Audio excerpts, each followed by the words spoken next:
Welcome back to J Movie Talk. This is, of course, episode 370. As you heard from the opener, I will be talking about 1995's Bad Boys starring Will Smith and Martin Lawrence. But before getting into that, I just want to go back, recap episode 369, where I talked about Enter the Dragon and talked about Bruce Lee and his global impact. Uh, Thank everybody for listening to that episode. I very much appreciate it across all platforms and everything like that. That was a fun movie to kind of go back and revisit. And I might end up doing some more Bruce Lee down the road. We'll just have to wait and see on that. But yeah.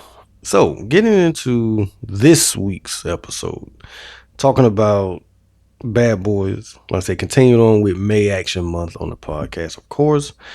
Um, let's talk about the fact that this movie, I mean, of course, it stars Will Smith and Martin Lawrence, and it also launched probably one of the best on-screen chemistry duos between the two, and everything. And the fact that both of these guys were on hit popular TV shows at the time that this movie was made, it just kind of adds a little bit more to, not only are we talking about two black men and that got together, made this action comedy and everything. And this was Michael Bay's first, movie in a sense, and everything. So he had a lot going on. And then of course in that, mid 90s era where everything was kind of in a transitional period across the board. I mean, and all across entertainment, really, culturally, everything was in a shift around this time. And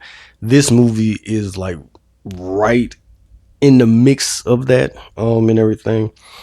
But I just want to get into talking about this movie, where, I mean, of course, it's been a while since I watched it. So sitting down and watching it again for this episode, it really brought back a lot of memories because I used to watch this movie a lot when I was a kid. And on this rewatch of it, I, just kind of found myself going back to that time of when this movie came out and how big it was. And, you know, going from seeing Will Smith as the Fresh Prince and Martin as Martin Payne and everything to seeing them as Mike Lowry and Marcus Burnett, it's very interesting. And they just kind of fell you know, in sync with each other, while I was watching this movie again. And a lot of the humor and definitely the chemistry, which I believe are two of the things that are the biggest strengths of the Bad Boys franchise. But you just see how they just naturally fit with each other, and the fact that they're very much opposites of each other, but they work very well together. And I mean, it has a very good balance of action, because we get that throughout, and that will become one of Michael Bay's staples of his career and everything. The comedy, because I mean, you have two very funny people together, so naturally they are going to be very funny. Whether they're together or when they're kind of off doing their own little thing, at different points in the movie. And of course their personalities bleed through. Of course, because I've talked about Will Smith a number of times on the podcast in different episodes, I kind of always revert to Willisms, is what I kind of dubbed them, which we very much get a lot of that here. But it is not a negative thing in this movie because it fits the character of Mike Lowry, very much, and everything. And then of course Martin, being Martin and everything, he is ironic that he plays the more straight lace character of the two. He's the family guy, and everything. Where Mike is more the the womanizer, the playboy and everything. And it's kind of throughout the movie where Mike, he's more of a thrill seeker. Even throughout the series, it's more of he's a thrill seeker, and he is like he's trying to prove himself as being a real cop and not just playing cop and everything. Which Marcus actually kind of says to him a few times. Not only in this movie but throughout the franchise as well and everything. And this did go on to become like one of the biggest movies. When you think of buddy cop, you think of Bad Boys. I mean, I don't think you can go past what top three without thinking Bad Boys. And the fact that you have two black men as the leads of this. Now, I could be wrong. I didn't really go too deep into doing research on this, but just off of my own knowledge of certain things, I do believe that Bad Boys is the first black duo when it comes to buddy cops. I mean, we had buddy cop, and I know people like to refer, well, what about, what about this or what about that and everything, but this is the first time that we had a black duo as a buddy cop tandem. And now I'm pretty sure somebody's gonna be like, well, no, actually it was this. And I'm like, well, hey, your memory might be a little bit better than mine, or your knowledge might be a little bit better than mine on this particular subject. And there's nothing wrong with that, and everything. But from my recollection, I do believe that Bad Boys is the first black duo in a buddy cop movie, and everything. And like I say, the fact that they were two relative TV stars, they were TV stars, and this was like the movie that really kind of helped launch Will's movie career. Martin has always been one. He had a movie career, but he didn't reach the level that Will Smith got to. Will Smith was on the same levels of Tom Cruise, Denzel Washington, and things like he eventually went on to reach those heights, whereas Martin just kind of had more of a steady, consistent, movie career. And there's nothing wrong with that either, and everything. But it's just interesting, like how Will Smith would go on to do the Independence Days, the Men in Blacks, things like that. Wild Wild West. No, I'm just kidding. but he went on to reach greater heights, and I believe this is the first movie because I think this came out in the summer of '95. I gotta fact check that real quick, which I'm going to edit all of this out. But I do believe Bad Boys came out in the summer of '95, which, if I am correct, well, it came out in April. It came out April 7th of 1995, so it's not really summer-ish or whatever, but still, I mean, Will would go on to basically become Mr. Summer Blockbuster after this movie, and everything, where movies revolved around him, like now how movies revolve around the MCU during the summertime. Will Smith, whatever movie he was in for a few years there, he was Mr. Summer Blockbuster, and everything. So let's talk about Marcus and Mike as being like a blueprint for what later buddy cops would even go on, because looking at where they come into play, like in the history of the buddy cop, subgenre, they're following, Riggs and Murtaugh very much to a degree, because that became the standard when it came to buddy cop. Because after Lethal Weapon, you started to get, oh, let's just put two people together and see what happens, because of the fact that it worked so well with Danny Glover and Mel Gibson. But when you got Will Smith and Martin Lawrence together, they shifted the dynamic even more, and you kind of noticed a tonal shift of what the buddy cop duo would go on to become, or just buddy movies in general kind of started to follow these guys' leads even more so than what Lethal Weapon did, and everything. Because I mean, they're very much opposite. Like I mentioned earlier, Marcus is more. He's the family man. He's dealing with stuff with his wife Teresa and they kids, and everything. Home life, I got a happy home and all this type of stuff.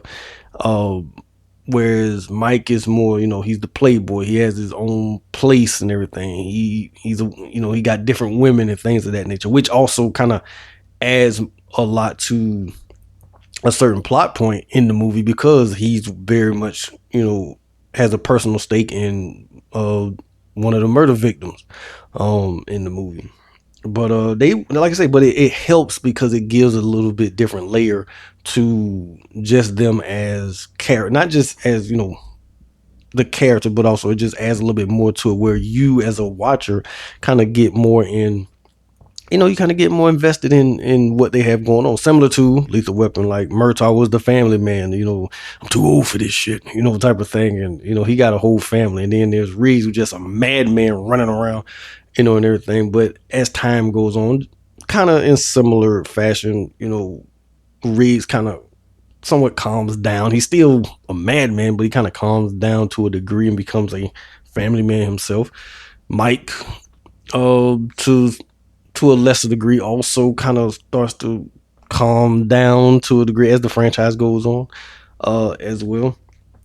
But speaking of like just Will Smith in this movie, I mean, he's like one of the coolest dudes. I think they kind of make the joke about everybody. I want to be like Mike, and it's not Michael Jordan. It's more I want to be like Mike Lowry because he drives the fancy cars. He has on, the the suits and all that type of stuff, and you get the slow mo of him and all this type of stuff.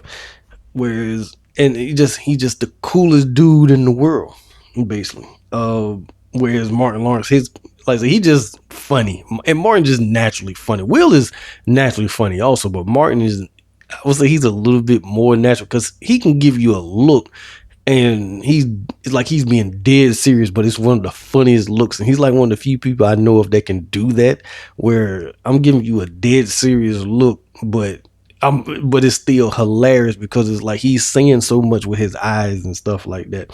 And he's the one that's kind of the voice of reason when it comes to a lot of things. Like, hey, we can't be doing this, man. Like, come on, and everything. So I always enjoy, like, he is more the voice of reason in with the two, when it comes to a lot of the things that they do, not just in this movie, but later on as the Bad Boys, becomes a franchise and everything. So, um, I will say this. I have a question for you guys. Mike and Marcus, are they one of the greatest action duos ever? So that's the first question I'm gonna pose to everyone that's listening. Of course, if you're listening across the social media platforms, wherever you listen to your podcast at, you can definitely comment on wherever you're listening at, because they have made it very easy where you can comment on actual all the episodes as you're listening to them. So the question is, are Mike and Marcus one of the greatest action duos ever? And if not, who do you consider to be the greatest action duo ever? If you're listening on YouTube, of course, you can comment down below on that as well. So let's talk about Michael Bay for a second. I mean, this was his first movie, and it's very interesting that this would be his first movie. If you go back and kind of look at like certain big name directors and you look at their first movies, it's kind of like, I wonder how that became their first movie. But this was his first movie, and we would get a lot of what would go on to be very much signature, style for Michael Bay. The slow-mo hero shot, we get it here a few times. I mean, I think probably one of the biggest ones is when the whole chase in the street happens and Marcus almost gets run over, and Mike, he gets there like in the nick of time before that cab runs him down, and he pushes him out of the way, and then they roll over, they look, and then they stand up, and you get that kind of 360 shot of them just looking like, what the fuck just happened, pretty much. We would go on to get that in a lot of Michael Bay movies after this, and everything. The sunset, one thing that we would get quite a bit with Michael Bay in this movie particular, because I mean, we are talking about South Beach, Miami, and everything. There are a few shots of the sunset, and we would get that in other movies of his where the sun is setting, as if like, okay, well, when the sun sets, things are about to go down. To paraphrase Kevin Hart to a degree, we would get that quite a bit and everything. And I always enjoy like certain shots like that, especially for somebody who enjoys as much the technical aspect of a movie as far as not just the technical aspect, and everything. Well, I shouldn't say not to just, sometimes words are hard, so I'm gonna edit that out. Not just what's going on in the forefront of the camera, but also like the technical aspects of it, and just looking at a lot of stuff that goes on, that's going on around in the scene. Especially if I've seen the movie a number of times, I start kind of paying attention to like other things that's not necessarily the focus, because you kind of see a lot if you look at movies like that, especially from movies that you've watched, you know, hundreds of times, you start to look at different things. You start to notice things that you never really noticed before, and everything. The fast editing and explosive action stuff, that will become very much a staple of Michael Bay, in his movies, and everything, especially like with Armageddon and stuff like Pearl Harbor, stuff like that.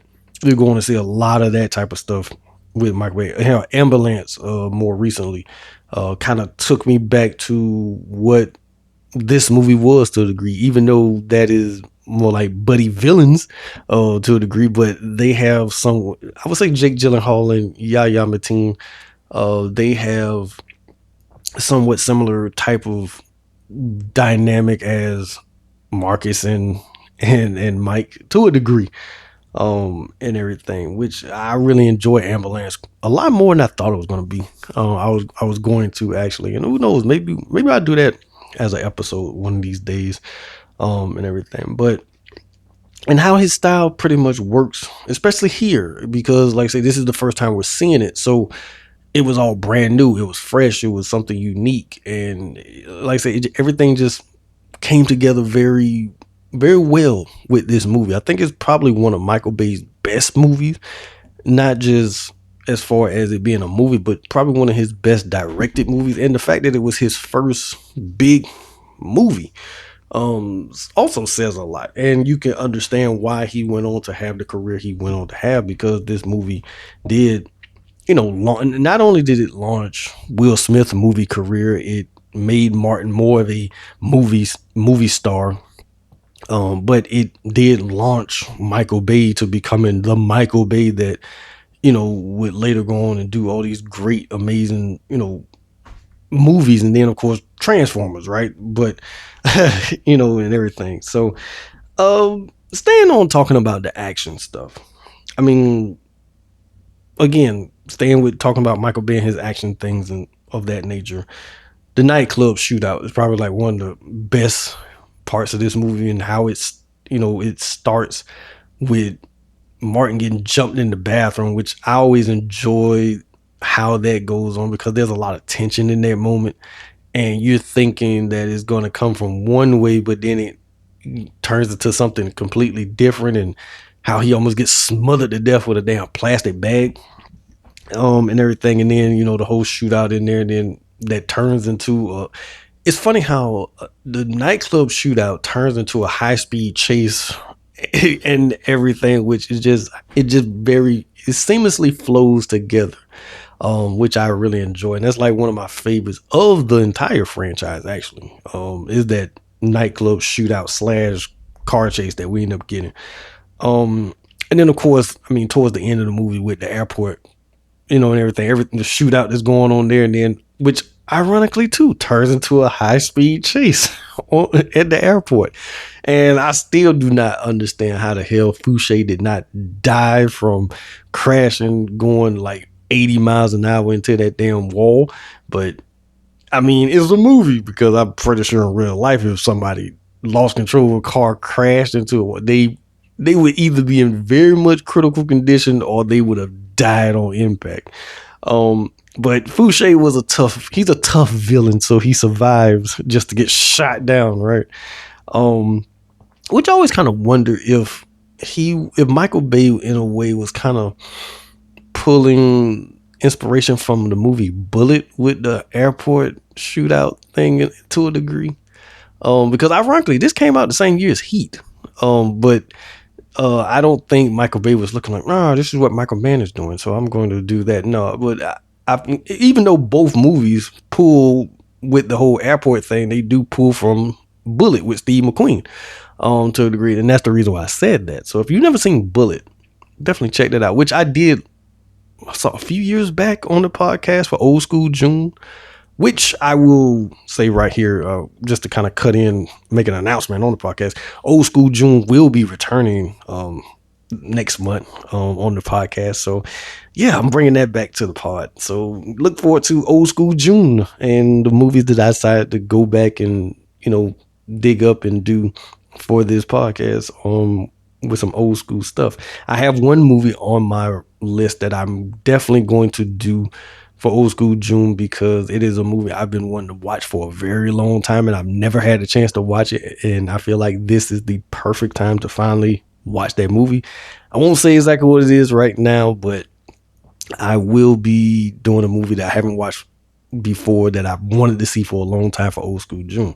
But getting back into talking about this movie, yeah, the airport, you know, like all the chaos that's going on there. You're thinking Marcus got shot, even though it was in the bulletproof vest, and then they speed out of there and he driving and all that type of stuff. Just the adrenaline is like really pumping at that particular point in time in the movie. The practical effects, like I say, they do a lot of practical stuff. I mean, a lot of the explosions that's going on, that ain't CGI, that's real, stuff. Of course, everybody's at a safe distance when everything's going down, but it's real stuff, which I enjoy to see. A lot of it. I'm kind of old school when it comes to that. I enjoy the practical stuff. I'm sorry, I'm one of those type of guys, I guess.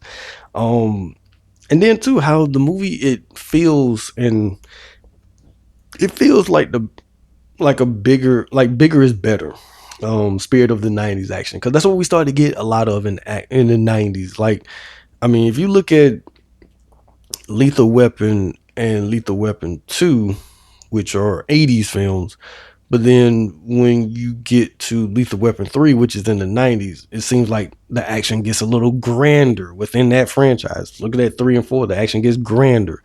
True Lies with, James Cameron, Arnold Schwarzenegger, the action gets even grander. This movie, everything starts to become more bigger and better. The explosions and all that type of stuff. Which became like a staple of 90s action. You got a lot of that in action movies in the 90s, and everything. And this movie, I think, is one of the movies that you could go to and say, yep, that's what he's talking about right there. Look at all that. Look at the explosions. Look at all the gunfights and everything. Just everything became larger in the 90s when it came to the action stuff. So let's talk about some of these. I've talked about, the two main leads of Marcus and Mike. Let's talk about some of these supporting characters, because they are very much interesting too. So you got Tia Leone as Julie, who is, it's kind of wild to see her in this movie, because we've never seen her in a movie like this before Bad Boys or after Bad Boys. And I've always found it interesting that she was the main female, like, support lead in this. She is like the third most important character of the entire movie, and everything. And her chemistry with Marcus more so than Mike, because she spends more time with Martin Lawrence than she does with Will Smith, even though at a particular point in the movie, Marcus is pretending to be Mike, because, Captain, I want you to be him and I want you to be you, but not around him. And that whole scene is hilarious too, which I'll talk about a little bit later. But yeah, I mean, I think Tia Leone, she does a great job in this movie. I would have liked to seen her in more movies, not necessarily like as far as the character of Julie, but just in more movies like this to a degree. But that's not where her career went for some reason. I always, like, this movie, it kind of sticks out to a degree for her. When you look at her filmography, it definitely sticks out, because it's not so much like a lot of what she went on to do later on, and everything. And I mean, there are certain people that's like that. But it would have been cool if she, I don't know, maybe continued on in the franchise. Hell, she could have been like what Joe Pesci was in the Lethal Weapon franchise, when he pops up in part 2 as a witness, but then he becomes part of the freaking, the trio. It becomes a trio basically with him, running around and stuff like that. Then we have to talk about and I always pronounce his name terribly, RIP, and I know I'm gonna butcher his name, because if anyone who's a long time listener know, names are hard sometimes, words are hard, right? Techiki Cario, I believe. Like I said, I know I'm butchering this man's name, but Fouché, that's who he is. He's Fouché. I don't think I've ever seen him in a movie where he's been like an outright good guy that's lasted long, because the only movie I can think of where he was a good guy. I can't remember the name of the movie. It was with Matthew Lillard and Freddie Prinze Jr. And they was like pilots in space or whatever. He was their commanding officer, but he gets killed off like relatively quick. But any movie that I've seen him in that he's actually been around in it for a long time, he's 99% of the time he's the villain, or he's villain numbered. He's one of the main villains, right? I think the last like big movie I remember watching of him was Kiss of the Dragon with Jet Li and Bridget Fonda, which was actually Bridget Fonda's last freaking movie. But anyway, like I say, but he plays a very swarmy villain. I would say he's like Hans Gruber light to a degree. Well, not just say Hans Gruber light. I think he's a more volatile version of Hans Gruber because he dresses in a suit and everything, but he has no problem shooting you and shooting a woman. And I kind of randomly quote this line of his, like, I don't care about the timetable, I don't care, and everything, right? I don't care about no timetable, and all that type of stuff, right? But Fouché, he's a very good villain. He's very menacing, and I mean that part when he's first introduced, like, yeah, you thinking like, oh, okay, you know something's about to go down, but you're not thinking, oh, he gonna pull out this gun to shoot this woman dead like that, and you know, and everything. And then later on, when he damn near murders Marcus' wife and everything, when they coming off the elevator and all that type of stuff, it's like the man's a damn madman. But I think he's a very good villain. He's an underrated movie villain, I think so also, and everything. Then of course there's Joe Pantoliano, Joey Pants as Captain Howard, who he actually helps makes these movies just take it to a whole new level. I mean, he shows up, he talks real fast and everything. Of course, he's like the angry captain, but it's ironic because of the fact that you have two black cops. They make the angry captain a white guy, which normally is kind of, in the 80s, it was always the angry black captain, especially 48 Hours. Case, where the hell you been? Or, Inspector Todd, from the Beverly Hills Cop movies and everything.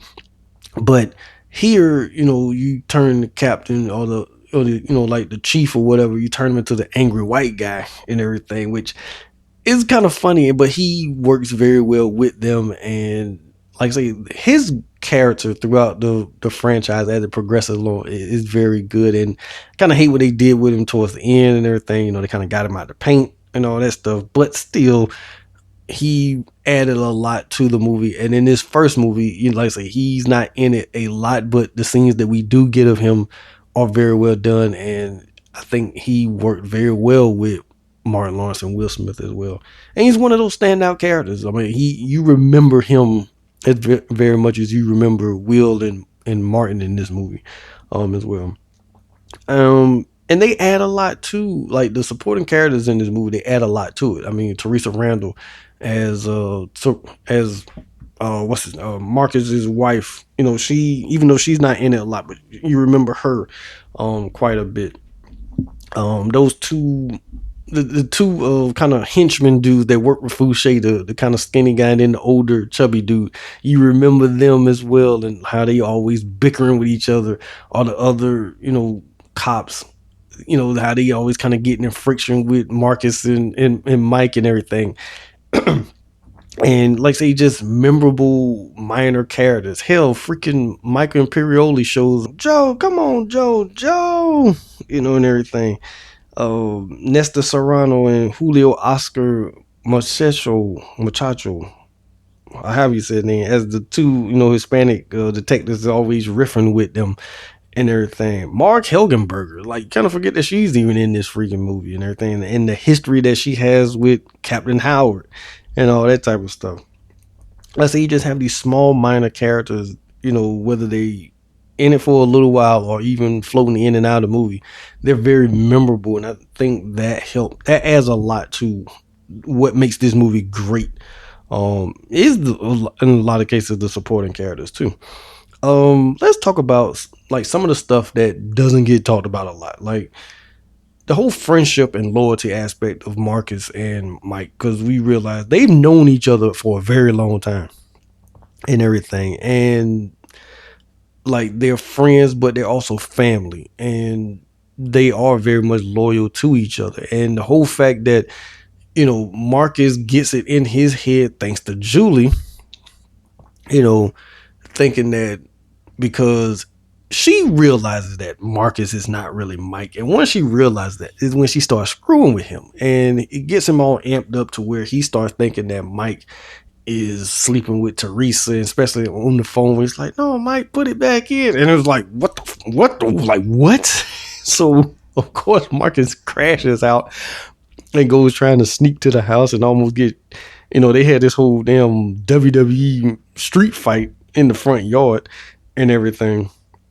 And the fact that the goons are watching all this go down, when it's like we could just sneak up and snuff both of them right now, and they really could have because Marcus just being a damn madman, all that type of stuff. But the fact that Mike has to let him, like, I would never do that to you. Like, come on, man. Like, how long have we known each other? Like, we boys, man. Like, I would never do that to you. And it's like he finally calms down. It's like, all right. And then he gets the hell out of there and all that. And then, of course, the family versus freedom thing. There's a whole underline to that of, Marcus is like, yeah, look at Mike. He gets to do what he want to do. He got all the freedom in the world. Me, I'm pretty much stuck here with the wife and the kids and all this. Like, look at that. See, you couldn't do this. Can you, Mike? You couldn't do this. You can't have no family like that.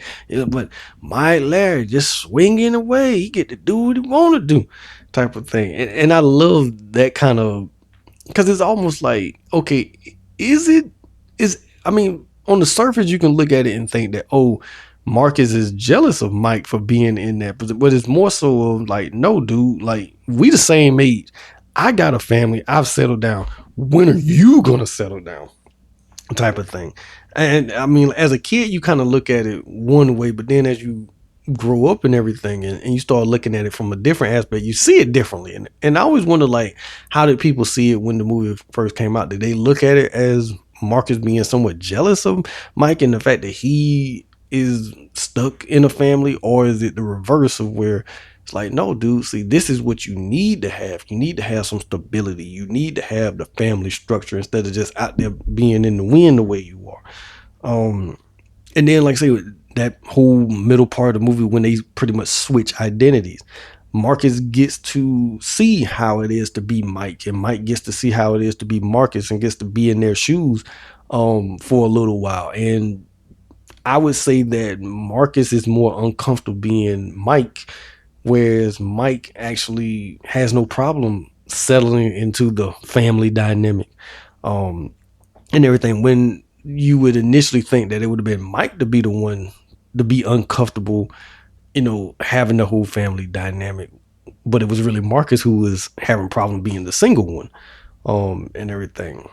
And then the fact that they pretty much, I think they do that for a reason to let each other kind of know, like, it's not easy being in the other one's shoes, and they kind of grow even more closer together after that. It's not something that's so much said in the movie, but it just the way things kind of go. And then as when it becomes a franchise later on, you kind of get that more so in the movie.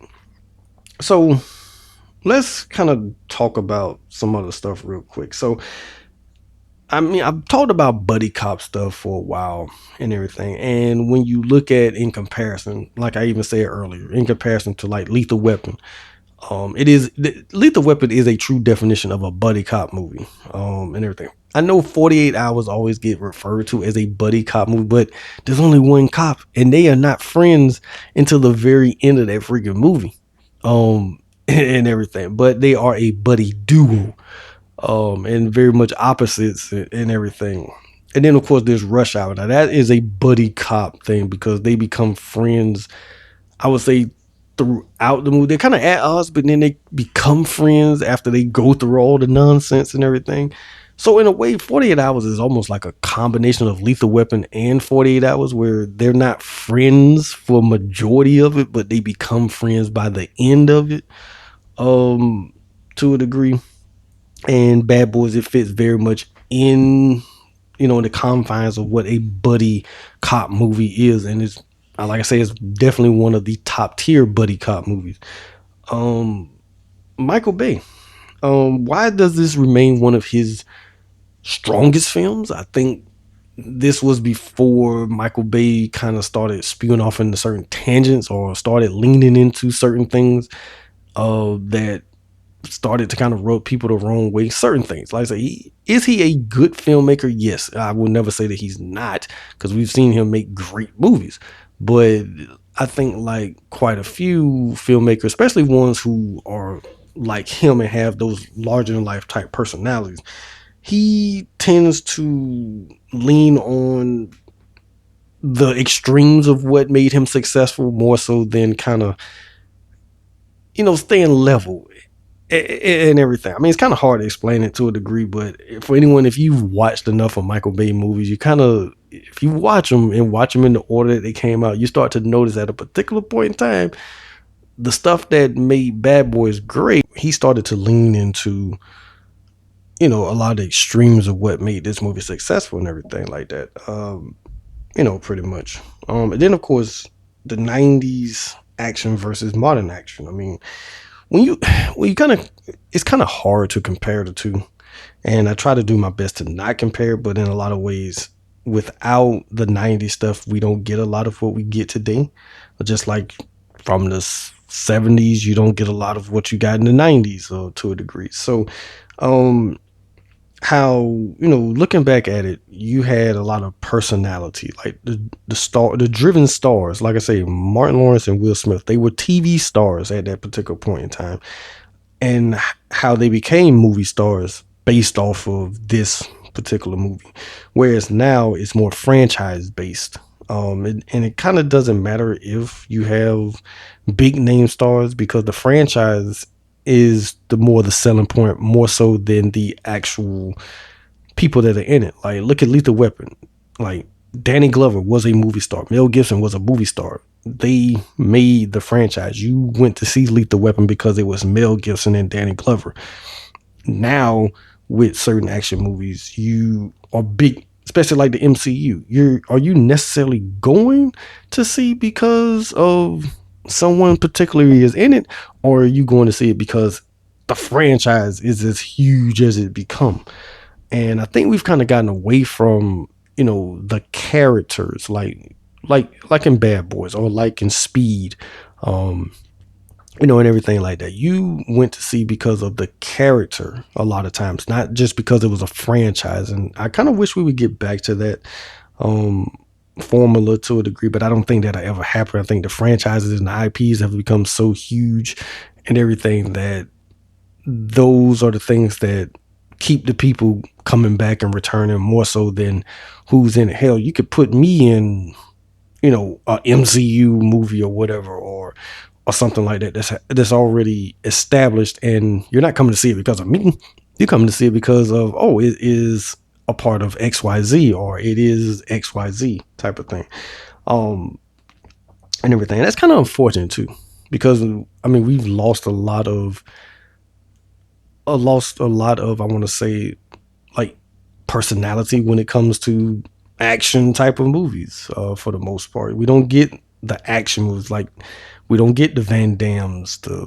I mean, Michael Jai White, he's still doing stuff, but it's not on a huge scale. Jason Statham is probably like one of the only ones that's still doing it. And I know people kind of, oh, well, all his movies are all the same. And I'm like, well, clearly y'all never watched, any Charles Bronson movies or whatever from back in the day, because that's what it was about. You went to see Charles Bronson. It didn't matter what he was in. It was like, oh, Charles Bronson, oh, I'm going to see that. So it's like here lately with Jason Statham. Are you really going to see it because, oh, he's a quiet man who's former ex-military XYZ, and then, something happens, and then he got to kind of shuffle off the old ways, and to be the hero. um I think also too, like the John Wick movies, you go to see it because it's John Wick, is Keanu Reeves, pretty much. That's the reason why you're going to see it, not just because it's the franchise, because we have seen that when they have, for better or worse, when they have done a little spinoff, like the Continental, no one really watched it, even though it was set in the same universe, but it wasn't Keanu Reeves. Ballerina, to a degree, yes, we're pushing Anna Damaris, but we still had Keanu Reeves there for a good chunk of that movie. And I know people kind of have a they feel a certain way about it. I actually enjoy Ballerina for what it is, and everything. I would love to see more of Ballerina, and not have John Wick a part of it. I would love her on her own more so than kind of having him there. But I think more people look more towards Ballerina than they even did Continental. Look at Atomic Blonde. People look more because it's Charlize Theron, but anybody could have been the Atomic Blonde, but would it have been as successful if it wasn't Charlize Theron playing that part? So, like I say, in a lot of cases, and there are rare, cases of today where it is still character driven or star driven, but for the most part, it is become very formatic. And the fact that, oh, it was part of the franchise. The franchise is so big. Well, we're just going to continue to go see it just because, and everything. So let's see what. I mean, this movie is 31 years old, and everything, and what kind of holds up, and what maybe not so much holds up for this movie. I mean, there are some gender dynamics of this. I mean, of course, Mike Lowry, who's this playboy, and the whole thing of his identity is he really a good cop, or is he just playing cop and everything? And Mike has to always kind of prove, like, no, I bust I'm the first one on the scene and I'm the last one to leave, so don't come at me with that nonsense and everything, type of thing. And you have two very macho guys in very different ways. And then, Julie, who is supposed to, and even they handle her as being like the damsel in distress, but Julie, she don't have no problem getting down to you. Like, I want to go along too. Why are you handcuffing me to the car? And all this type of nonsense. Like, I can get in there and get kind of dirty too if I have to and everything. And then, like, certain jokes, I mean, of course, it's a product of the time, so of course certain jokes wouldn't be told today like it was years ago, but that kind of comes with the territory and over time. But I don't think anything should overshadow just the greatness of what is Bad Boys, to a degree. The hyper stylized, like I say, everything was bigger, bigger, explosive in the 90s. So, and that's what you wanted. You don't. I would rather watch a movie where everything seemed real, and like, oh, I could actually turn on the news and I could actually see like some of these explosions and stuff happen, opposed to like, no, that's fake, or no, that is no way possible of happening. Cause like I say, the only thing in this movie that I could call BS on, I even called it on, even watching it as a kid, is how the hell Fouché survived crashing into that wall. That's the only thing that continues to, like, how the hell did he survive that? Man should have died like right then. I had a major freaking concussion, but he somehow shimmies up out of that damn car and still and is able to run away in a straight line. That man should have been like running in like he was getting chased by an alligator or something. He was been zigzagging like hell because his equilibrium should have been completely thrown off. But I could do a whole episode talking about that one scene alone. I'm not gonna do that. But the movie, it still holds up. It doesn't. I mean, some of the tech, of course, is dated because we talk about 1995, and here we are 31 years later. Cell phones back then was like a big ass brick. Now is like the size of your wallet, or even smaller in certain cases. Type of deal. So yes, of course, the technology in a lot of cases, the computers, they very much outdated. But at the time, that was modern technology, right?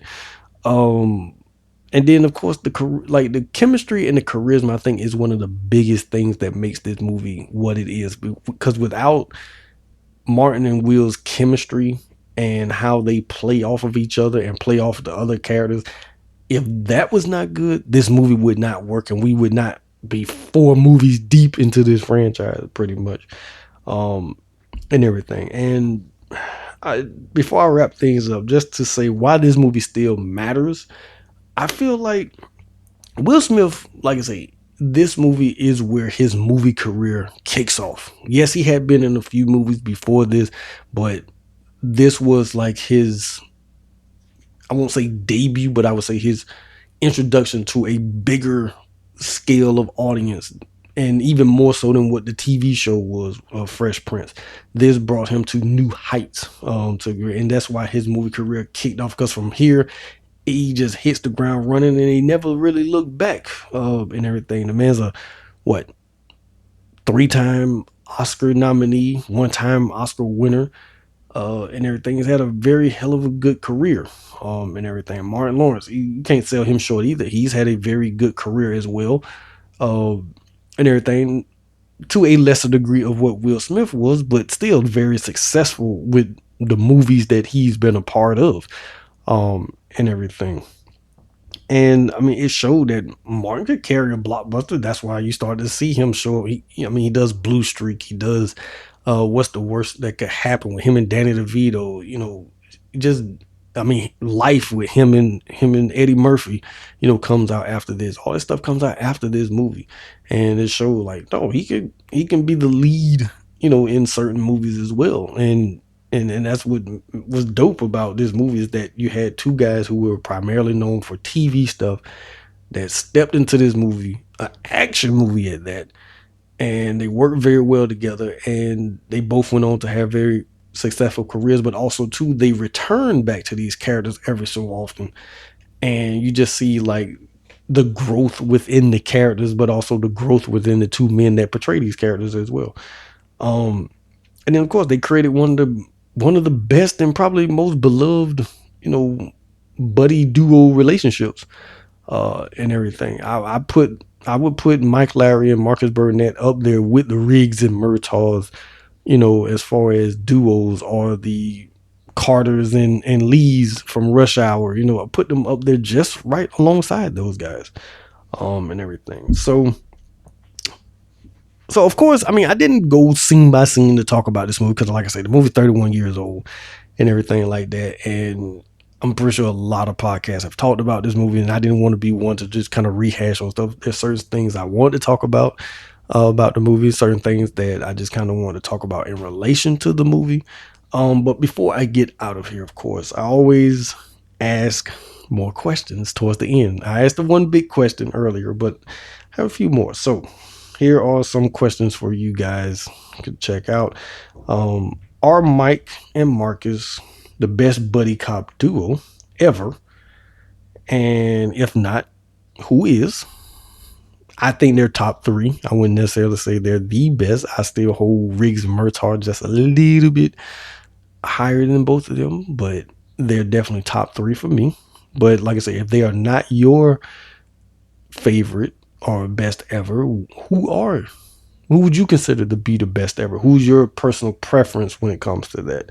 Um, is this Could you consider this to be Michael Bay's best movie? And if not, what is his best movie?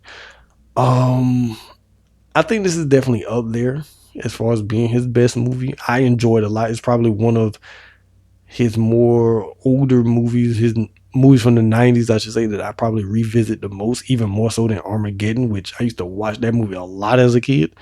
And even up until my 20s, I used to watch it a lot, but then I kind of just stopped. Not saying that it's not a good movie, but it is a good movie. It's just, I don't know.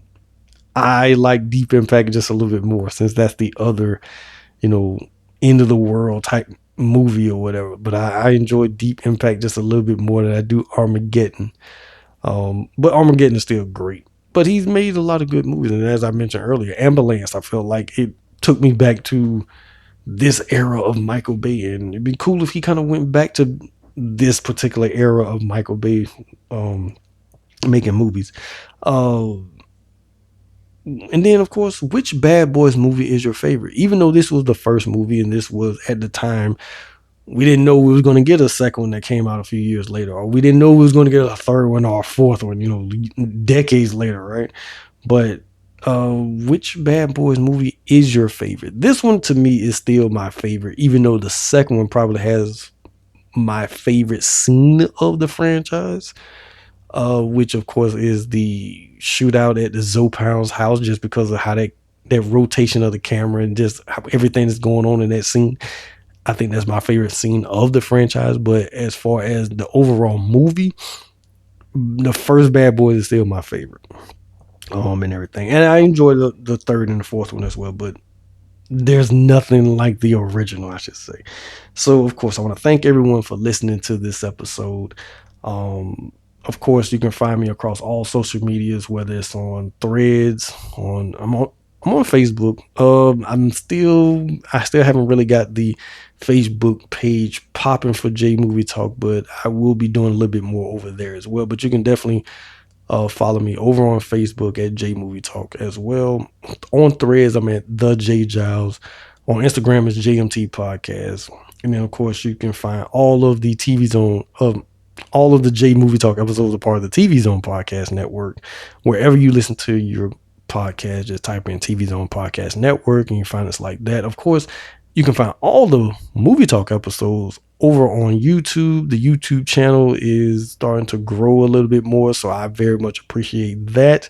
So definitely find me over on YouTube and everything. And of course, you can comment on the episodes as you're listening to them as well. And yeah, so next week's episode, I'm going to be revisiting an movie that I reviewed a few years back, but I'm going to be doing it again for this month on May Action. Episode 371, I will be revisiting Die Hard with a Vengeance. That's another buddy duo of Bruce Willis along with Samuel L. Jackson. Um, I have a lot of fun with that movie, and I look forward to talking about it again on the podcast and everything. So that will be for episode 371. If you have any thoughts about Die Hard with a Vengeance, definitely you can email me at jmovietalk@gmail.com. Let me know your thoughts about it like that. And like I said, I will read any thoughts about the movie, about the podcast, what you think, what any recommendations, whatever. I will read them on the episodes as they come along and everything. So yeah, I'm going to be making a big switch from the Miami, the Miami life, nightlife, I should say, to the streets of New York and a lot of the madness that ensues because Simon definitely had McClane and Zeus in a blender in that movie, and Jeremy Irons is a dope movie villain, which I will talk much in depth about when I talk about Die Hard with a Vengeance. Well, I want to thank everyone for listening once again, and until next time, peace.